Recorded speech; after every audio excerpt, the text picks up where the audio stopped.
Yn y canol fan hyn gyda'r adran yr cobiau.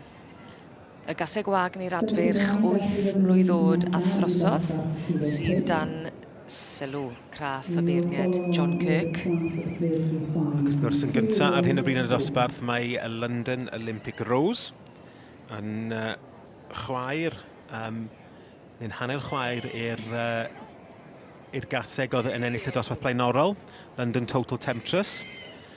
Yn yr ail safle, cwm ffwrnais Sioe. Enw da. Enw dda. Gyda George Mitchell a Claire Granger. Ac yn drydydd, dyna ni'n gweld yr un oedd yn gyntaf yn y dosbarth yma llynedd, mathfred Maggie May. Dim yn rhy aml wyt ti'n gweld y newidiaeth yn y safle yn rhan ucha. Na, oni bai bod y beirniad wedi gweld rhywbeth yn benodol. A ti'n gweld John yn canolbwyntio. Ac i ni wedi gweld John Kirk yn beirniadiad a'r y manylder a'r tegwch mae'n rhoi, mae'n cymryd i amser ac mae'n rhoi pob cyfle posib i bob un o'r cyffylen, dwi Yndi, chwarae teg, hyd yn oed i'r un ola sydd yn reit ar diwedd y llinell. Mae o'n rhoi sylw iddyn nhw ac yn siŵr bod nhw'n cael eu beirniadu. A mae hynny'n holl bwysig. Ac i fod yn deg, dwi'n meddwl, dyn ni wedi gweld hynna fe Kitty Bodley yn yr adran A, gyda Stuart Morgan yn adran ecddoi, y pwysigrwydd yna o camu'r llinell o'na a gosod nhw. Wyt ti'n gyfarwydd ar tymlad o sefyll yn y llinell ac aros am yr het na i ddod i ffwrdd? Wyt ti'n gallu rhoi mewn geiriau? Uffern ar ddeiar. Yn enwedig os ydych chi ar y brig neu just yn gobeithio ydych chi wedi gwneud ddigon i aros yna. Sy'n bu waith na gael ei tynnu fewn yn gyntaf a wedyn cael eich newid. Ti'n gallu gweld y trinwyr yn neud pob peth posib o fewn i gallu. Freddie Deacon fyny. Yndi. Siren llynedd, fe glywon ni'r enw na dipyn a braf iawn gweld yn dychwelyd i'r prif gylch leni eto. Ac o'n i'n sôn am y trinwyr ifenc yr heini sydd yn dangos a y gyrfa sydd yn bosib iddyn nhw. Ie, yn union. Ac mae Freddie yn dilyn traddodiad teuluol mi oedd ei hen daid o Mostyn Isaac yn un o aelodau y gymdeithas oedd yn cael ei parchu mwyaf. Oedd ei taid o wedyn Elfyd Isaac yn un arbennig ar gyfer y dangos. Ac i nain o Carol Isaac yn arbennig yn cynhyrchu cyffylau tangyfrwy o safon uchel iawn. Felly mae o just yn dilyn traddodiad teuluol. Lle ni'n gweld John Kirk fyny. Y gŵr lleol, cymryd i amser yn rhoi tegwch i bob un o'r cyffylau yma. Ond sgwn i os mae London Olympic Rose fydd yn dal gafel ar y safle cynta. Maen nhw'n gwneud pob peth o fewn i'w gallu bellach i ddal gafel ar y safle yna.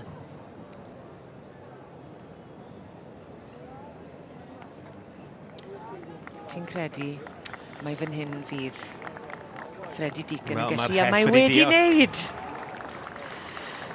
Wyt ti'n tymlo'r ochennaid o'r ryddhad? Wel, o'n i'n gweld Heledd bod ti really wedi mwynhau'r dosbarth yna. Ar ferchog. Ti bron yn byw'r profiad gyda nhw'n dwyt ti? Mae'n gaseg hyfryd, mae'n gaseg lyflu. Y ryddhad yn fanna Freddie. Ti'n gallu weld i wyneb o bod o'n falch iawn bod y het wedi diosg.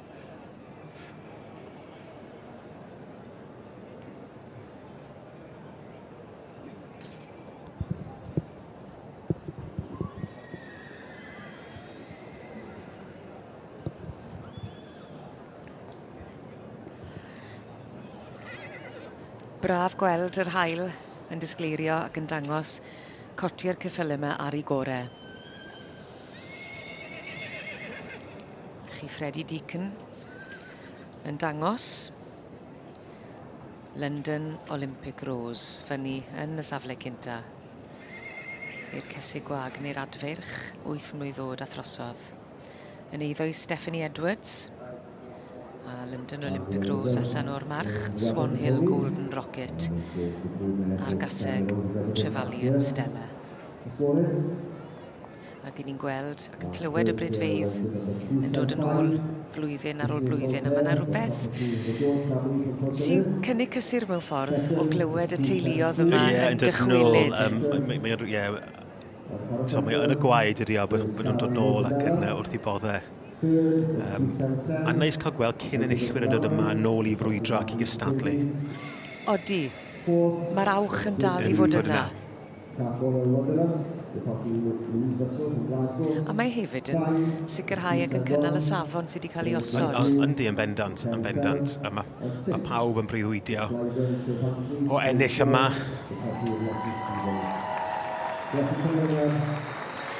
Mae'r holl waith paratoi wedi talu ar ei ganfed, a dyma ni London Olympic Rose yn sicrhau y wobr gynta yn y prif gylcheddi yn dipyn o ffefryn gyda'r gynulleidfa yn y brif eisteddle. Llongyferched y gresog i'r perchenog Stephanie Edwards a Freddie Deacon fyny yn dangos ar ei orau.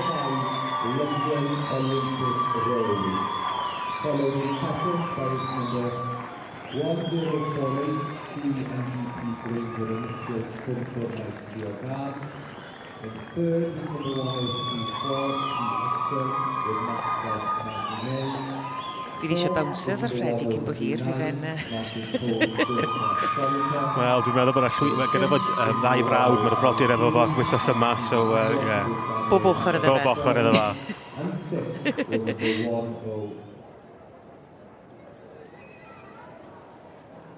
Star of last year's show, Freddie Deacon. You're now joining me again a winner of the Royal Welsh Show. Yeah, just over the moon with this mare. Just speechless again. Speechless again. 17 years old, Freddie, and you've done countless things in the ring last year, and you've started again well this year. Tell me a little bit about this mare. So she's Stephanie Edwards from the London stud. She's been shown as a youngster, was quite successful. So to do this for her just means the world. So yeah, really pleased with her. And how much more have you got to do today? This is just the only mare today, so coming in the female championship, and then that's all I've got. A little bit more running in the championship. Well, llongyfarchiadau mawr iawn I ti, Freddie. Huge congratulations. A phob lwc nes mlaen. Good luck later on. Thank you very much, thank you. Da iawn.